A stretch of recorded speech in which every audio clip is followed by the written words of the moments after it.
నారాయణ ఆది నారాయణ. ఓం నారాయణ ఆది నారాయణ ఛానల్ను ఆదరిస్తున్న గురు బంధువులకు స్వాగతం, సుస్వాగతం.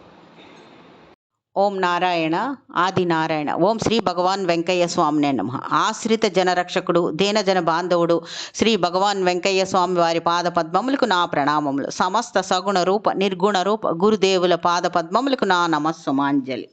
నిర్మలం, నిష్కలం, నిత్యం, నిర్వికల్పం, నిరంజనం అయినట్టి ఆ పరమాత్మ తాను అనేకము అవ్వాలనే దివ్య సంకల్పముతో ధరించిన రూపమే ఈ స్థూల జగత్తు. మన శరీరం మన మనస్సుకి ఆధీనమైనట్లు మన మనస్సు ఆత్మకి ఆధీనం. సద్గురువు త్రిమూర్తి స్వరూపుడైన సాక్షాత్ పరబ్రహ్మమే కనుక ఈ విశ్వమంతా వారి ఆధీనమై ఉంటుంది. ఈ విషయం సద్గురువు ద్వారా ప్రకటనమయ్యే దివ్య లీలల ద్వారా భక్తులకు తెలుస్తుంది. అనంతమైన ఈ ప్రకృతిని శాసించగల సద్గురువు సామర్థ్యమును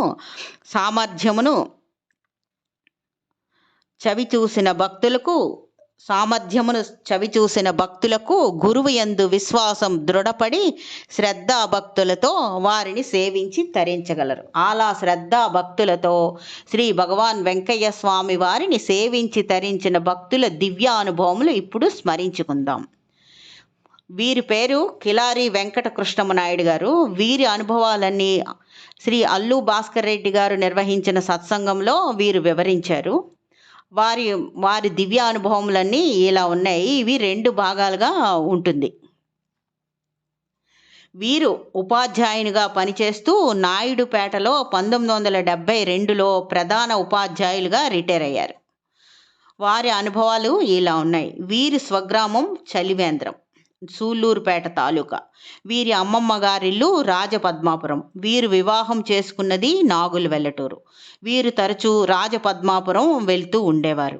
అక్కడ శ్రీ భగవాన్ వెంకయ్య స్వామి వారు వీరికి కనిపించేవారు. కానీ వీరు శ్రీ స్వామివారి వద్దకు వెళ్ళేవారు కాదు. వీరు అక్కడికి వెళ్ళి కలవాలంటే వీరికి బిడియం ఎక్కువ. అందుకని వీరు ఎప్పుడూ శ్రీ స్వామివారిని కలవలేదు. చాలాసార్లు వీరికి కనిపించి ఎదురైనా వీరు వారిని పలుకరించలేదు. అట్లాగే వారు వీరిని పలుకరించలేదు. రాజపద్మాపురంలో కేవలం 75 ఇళ్ళు మాత్రమే ఉండేవి. అన్నీ ఒకే లైన్లో ఉంటాయి ఆ ఇళ్ళన్నీ. మొట్టమొదటి ఇల్లే వీరి అమ్మమ్మ గారి ఇల్లు. వీరి అమ్మమ్మ గారి ఇంటి పైన మిద్దె పైన కూర్చొని శ్రీ భగవాన్ వెంకయ్య స్వామి వారిని చూస్తూ ఉండేవాళ్ళు. ఎందుకంటే శ్రీ భగవాన్ వెంకయ్య స్వామి వారు వీరి అమ్మమ్మ గారి ఇంటి పక్కింటి మిద్దె పైన శ్రీ స్వామివారు ఎప్పుడూ కూర్చొని ఉండేవారు.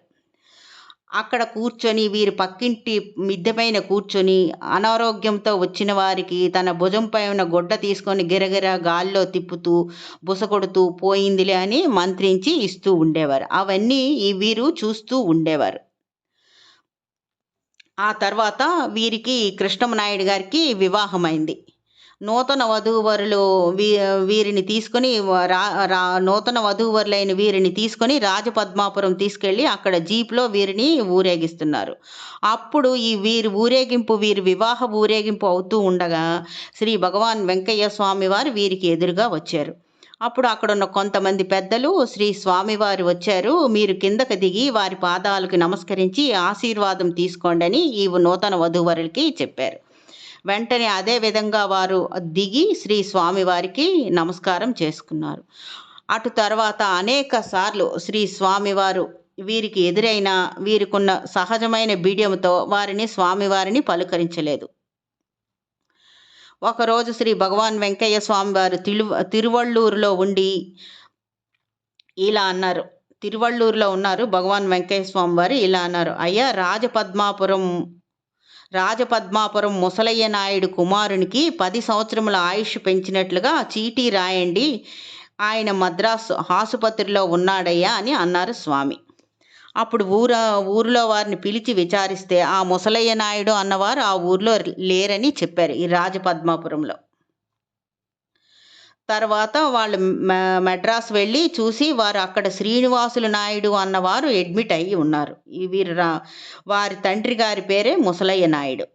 ఈ శ్రీనివాసులు నాయుడు గారికి తర్వాత వాళ్ళు మెడ్రాస్ వెళ్ళి విచారించారు. అక్కడ శ్రీనివాసులు నాయుడు అన్నవారు అడ్మిట్ అయ్యారు. వారి తండ్రి గారి పేరు ముసలయ్య నాయుడు గారు. ఈ శ్రీనివాసులు నాయుడు గారికి 70 ఏళ్ళు పైబడి ఉంటాయి. ఎప్పుడో గతించిన ఆ ముసలయ్య నాయుడు గురించి ఎవరికీ తెలియలేకపోయింది రాజపద్మాపురంలో. అట్లాంటిది శ్రీ స్వామివారు వారి తండ్రి గారి పేరు చెప్పి ఆయన్ను రక్షించారు. అసలు విషయం ఏమిటంటే, ఈ శ్రీనివాసులు నాయుడు గారికి యూరిన్లో ఇన్ఫెక్షన్ వచ్చింది. డాక్టర్లు పరీక్షించి ట్రీట్మెంట్ ఇస్తున్నారు. నయం కాలేదు. వారం రోజుల కంటే అతను ఎక్కువ బ్రతకడు, ఇంటికి తీసుకొని వెళ్ళండి అని వారి బంధువులకి చెప్పారు డాక్టర్లు. అప్పుడు వారి బంధువులు ఇలా అన్నారు డాక్టర్లతో, వారం రోజుల దాకా ఇక్కడే ఉంచుతాము, చనిపోయిన తర్వాత తీసుకెళ్తామని వాళ్ళు అన్నారు. అలాగే అని డాక్టర్లు ఒప్పుకున్నారు. అనుకోకుండా విదేశాల నుంచి ఒక డాక్టర్ అక్కడికి వచ్చారు. అప్పుడు ఈ పేషెంట్ కేసు పరీక్షించి ఈ డాక్టర్ గారు ఇలా అన్నారు, అయ్యా ఇతను వ్యాధి వేరు, మీరు ఇచ్చే ట్రీట్మెంట్ వేరు, వీరికి ఫలానా ట్రీట్మెంట్ ఇవ్వండి అని కేస్ షీట్లో రాశారు ఆ పెద్ద డాక్టర్, విదేశాల నుంచి వచ్చిన డాక్టర్. ఆ ట్రీట్మెంట్ తీసుకున్న తర్వాత ఈ శ్రీనివాసులు నాయుడు గారు స్వస్థత చెంది డిశ్చార్జ్ అయ్యారు. శ్రీ స్వామివారి మాటే నిజమైంది. ఈ శ్రీనివాసులు నాయుడు గారు అచ్చం శ్రీ రామకృష్ణ పరమహంసలా ఉంటారు. అంతేకాదు వీరు దిగుడు బావిలో దిగి నీళ్లపై ధ్యానం చేసేవారని ఊర్లో అందరూ చెప్పుకునేవారు. వీరు శ్రీ వెంకయ్య స్వామివారి వద్దకు వస్తే, అయ్యా నువ్వు ఇక్కడ రాబడలేదు, నీవు పెద్దోడివి, వెళ్ళు అని అనేవారు. ఓం నారాయణ. ఆది నారాయణ.